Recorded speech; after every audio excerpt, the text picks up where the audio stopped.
Hi guys, I know it's Saturday, we should have a full review today, but I'm breaking the cycle because of the lucky coincidence.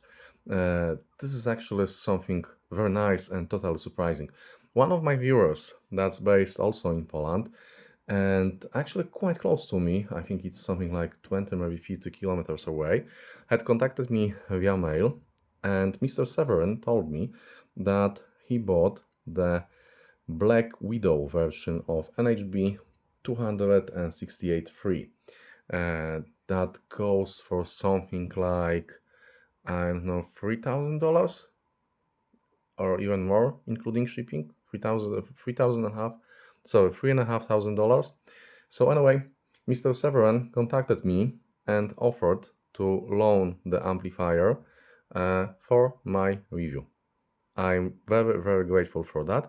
And that's the reason that we are breaking the cycle, because I need to return this amplifier by the end of holiday, which is something like in a week. So I need to do the first look, I need to do my listening sessions, and I need to make a review video within next 7 days or something like that. So we are breaking the cycle, and today we'll be doing the first review, but I am pretty sure that you will be at least as interested in seeing that as I am. It's straight out of the box, and the chassis looks very similar to the real thing. But the difference is that the plate says SP Audio, and it says Black Widow NHB-268 Three, and we have unique serial number. As it is with the real ones, we have status lights for the left channel and for the right channel. They are called eyes, and we have a power nose, which is basically a power switch. Interestingly, this is not the ordinary common switch that you can find on many amplifiers that I have in my possession. This one seems to be spring-loaded, because I'm not sure if you'll be able to see that, but it works in a little bit different way. It's kind of pushing my finger out, but here it is. Okay, the top is glass, and we will talk about that in a second. On the sides, we have quite large radiators, and I have to do that here. Bentley, right? Glass, yeah, and in the back. In the back, we have two sets of the speaker outputs, and I was honestly surprised to see that they have plastic caps. Otherwise, they seem to be of a good quality. Let's remove one completely. No, I cannot do that. It's locked. It does accept bell wire, but it's shielded with plastic. I mean, it's isolated with plastic, and you can place the bell wire here. I don't think it will accept the spade connectors though. Maybe on the other side, maybe, but I do not believe that. But it will accept banana connectors. We have power socket, we have fully balanced, as it says, XLR connectors, and we'll get to that when we'll take a look at the board. We have ZIL inputs that are using BNC connectors, and we have one set of RCA, traditional RCA inputs, and we have switches that are allowing us to choose the correct input, and let's leave it at the XLR position. We also have brand name that shouldn't be here at all, because that's not the real Dartzeel. And that's it. On the top of the amplifier, we have quite thick sheet of glass that's being held by the screw that's in the middle. On the bottom of the amplifier, and I will try to show you that, although I'm not sure if it will work out, is a very nice surprise. So let's... Can you see anything? No, so you probably... Oh yeah, we can see that one. Yeah, I'm not sure I'm not able to get the focus right, but the thing is that the feet for this amplifier are the proper anti-vibration feet, the ones that you can actually buy separately on AliExpress, that are constructed with two round pieces with three steel balls inside. And the idea is that the three balls will have a minimum contact area with the round plates, so they will dampen the vibration. Which is actually pretty nice, and I have a very similar anti-vibration feet that I've reviewed last year, but mine are using ceramic balls inside. And the construction is a little bit different because those that are here can be screwed to the bottom of the amplifier, and the ones that I do have in my possession, or maybe they are, so, yeah, I think that you can mount them too. So anyway, the feet on this amplifier are pretty nice. And give me a second to pause the video. I will remove the glass, because you have to be really careful when removing that sheet of glass. Give me a second. Yeah, okay, so it's removed. Underneath the layer of glass, we have a thin plastic sheet. Yeah, that's basically a dust magnet, as I can see. It catches all the dust from all around. And now let's take a look inside. Okay, so let's start with the general view. We can see two toroidal transformers that are placed under shielding, and we have a very nicely looking connectors, bridges for the capacitor array. The capacitor array consists of six, I think six capacitors per channel. Each one of them is rated for 22 thousandths of microfarads, and those are branded with SP audio. I wasn't able to see the voltage rating on them. No, sorry, 80 volts. 80 volts as far as I can see. We'll be taking a closer look with the flashlight, but the problem is that they are rotated and you're not always able to see the whole print. Okay, so let's rotate the amplifier and let's talk about the boards and what I see here. Okay, in the back of the amplifier we have two input boards, and those are used for those BNCs, for XLRs and for RCAs. And I think I may remove my camera from the tripod and we'll do it like that. Yeah, we're back to the shaky videos of the past. Okay, so let's zoom in. We can see two operational amplifiers here. These are NE-5532 operational amplifiers. And at the beginning I thought that these are used to make the balance signal single-ended, and that the amplifier internal is actually single-ended, but I was wrong. You can actually trace the tracks coming from XLR connectors on the other side of the board, and they are going right at the top of the PCB, and they are going straight to those two Omron relays. They are bypassing those operational amplifiers, and those operational amplifiers seem to be connected with BNC connector and with RCA connector. So this means that they are probably making the input signals symmetrical. And the other thing is that the actual signal leaving the board, that connectors here, let's zoom in even further. As you can see, those are balanced. You can see the writing on the PCB. It's stating that we have plus connector, minus connector, and ground connector. Yeah, and by the way, let's take a look at the board. The XLR connectors were soldered after mounting the board inside of the chassis, so you won't be able to remove that without unsoldering the connectors.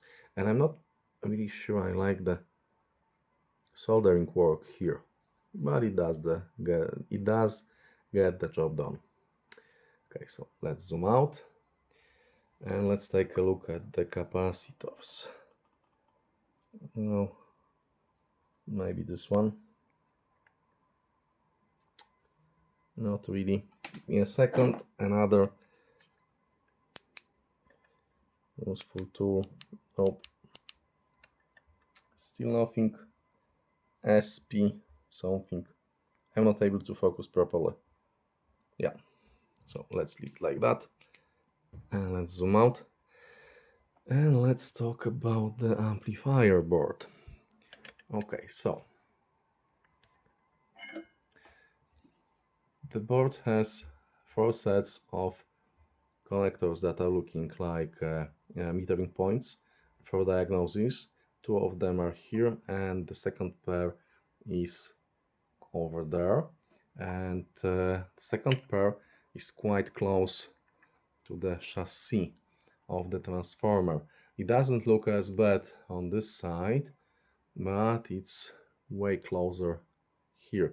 And you can also see that the capacitors had been bent to accommodate for the shielding, and the lower guy actually touches the shielding. I'm not sure I like that, although the chassis of the capacitor is plastic, so.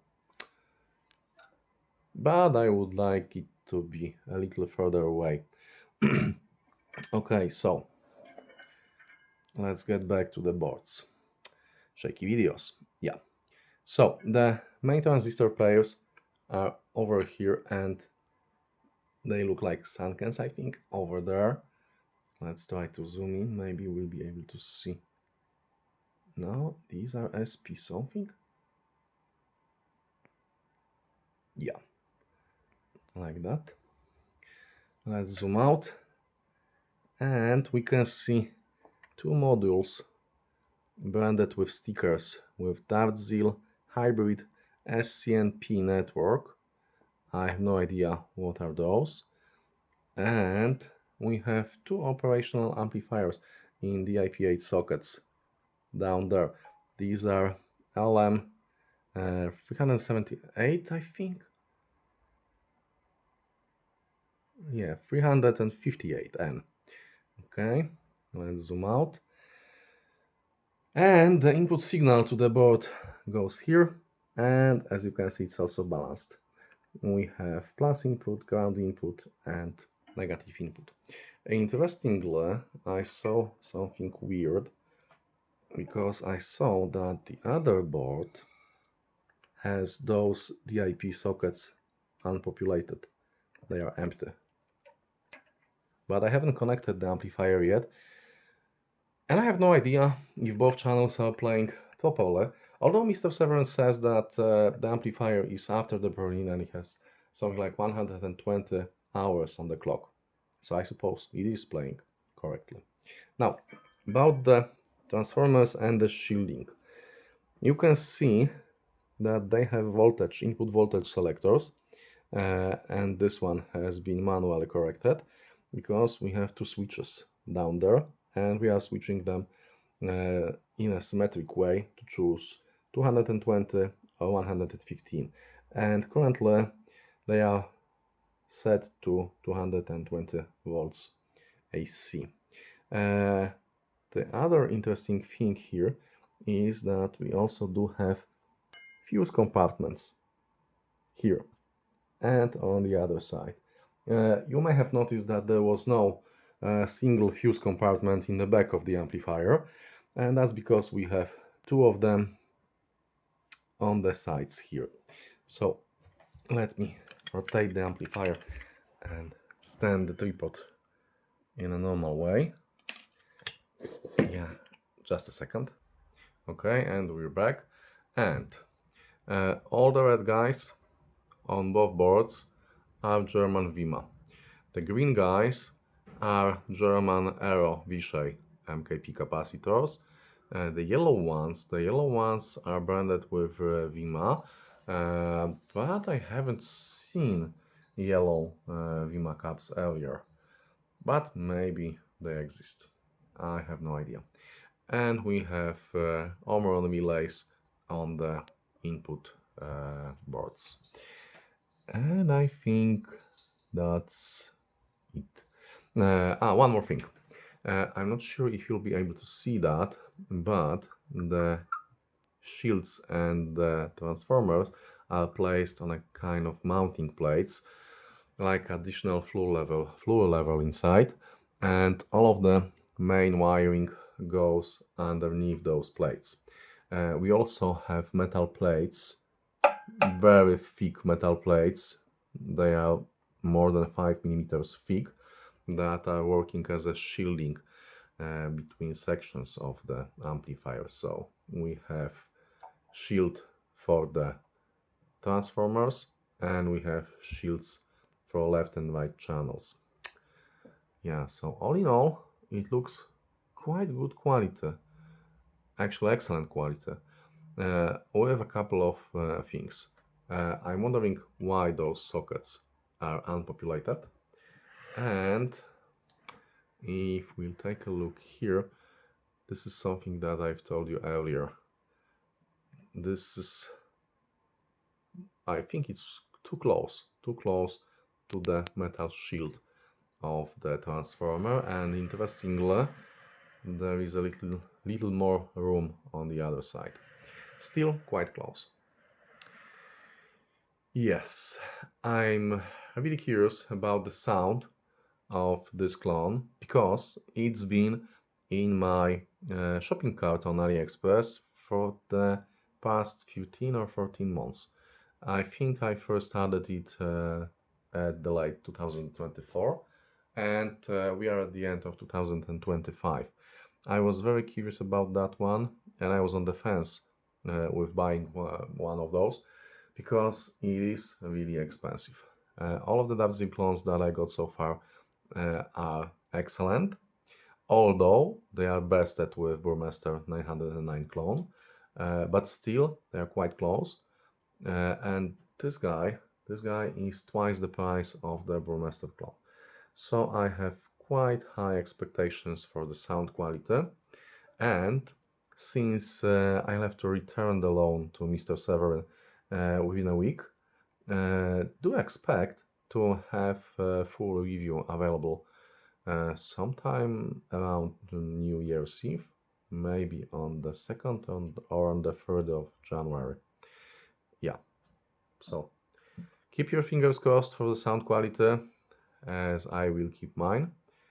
And that's it. If you have noticed anything interesting about this build, if you have noticed something that I've missed, or some area where I was wrong, because I'm not always right, give me a shout in the comments and I will add any kind of useful info to the video description.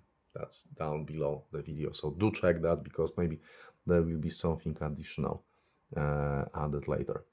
Yeah, that's it. I'm really curious about the sound. So have a great day and see you next time.